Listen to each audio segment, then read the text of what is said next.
線風の味付けだ。これ作るといつもそういう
これ一緒に食べたいよね。一緒がうまいね。一緒だよね。一緒がうまいわこれ。うまい。卵ふわふわだね。普段と違っていい感じ。うん。もうねずっとやってみたかったんだけど。美味しい。角子そろそろ更新しないと。うん。ちょっと香るね。うまくね冬越えれなかったね。うまいよでも。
これうまだわ。やっぱ自分でさばいてるからかな。まあそうやろ。どういうことにして？マジでうまいこれ。ラップの芯さ、集めるの忘れるからもう塩ビ缶とか買っちゃおうかなと思って。それがいい。ね。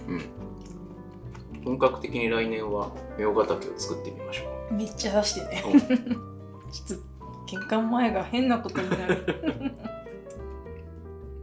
ずっとね、生麩を好きなだけ食べるのが夢だったんだよ。あ、餅とかそういうの好きだよね。生麩高いんだよ、買ったら。うん。これめっちゃ美味しいよ。よもぎかなんかちょっとしかできなかったっけんね。もういいやと思って全部入れた。さばくのめっちゃうまいもんな。上手になってきたよね。すごい上手だったけどね、最初から。学校で習ったけど。小学校のテストだっけ。中学校。ちなみにそれ何？アジ買って家で練習してたの？もちろん。あの時期きっとね、あの中学校周辺ではね、結構アジが売り切れたと思う。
ちゃいいねこれ。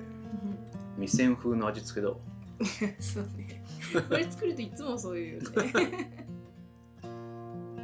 水晶鶏。プリップリのプルプルだよね。胸肉とは思えない。うん。ひじきがいいよ。アスパラもいい。何これ、うん、すごいねこれ。美味しいねこれ。うん。塩インゲンもうまい。うん。これもタンパク質だね。うん。すごいタンパク食じゃん本当に。今日はタンパク強化中や。最近ね、ナナチさんもね、ちょっと食の幅が広がってきた。あ、なんか何でも食べてるねこの頃。うん。最近ちょっと新しいパウチとかね、食べるようになってきた。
じゃあ真ん中から分かれるよね、真ん中派と端っこ。濃厚でうまいねこれ。やっぱチェダーだよね。チェダーのスライスチーズすごい美味しくてさ。昔うちのハーブでさ、うん、食べきれんぐらい芋作ってたよなこれでな。作ってた。そうハーブも食べきれんかったし、芋も食べきれんくらいあったんよ。今日おしとやかやね随分。芋ちょっと買ったやつだ。まだできんけん。今年はじゃがいもどれぐらいできるやろか。去年大失敗に終わったからね。こんなんしかなかったから。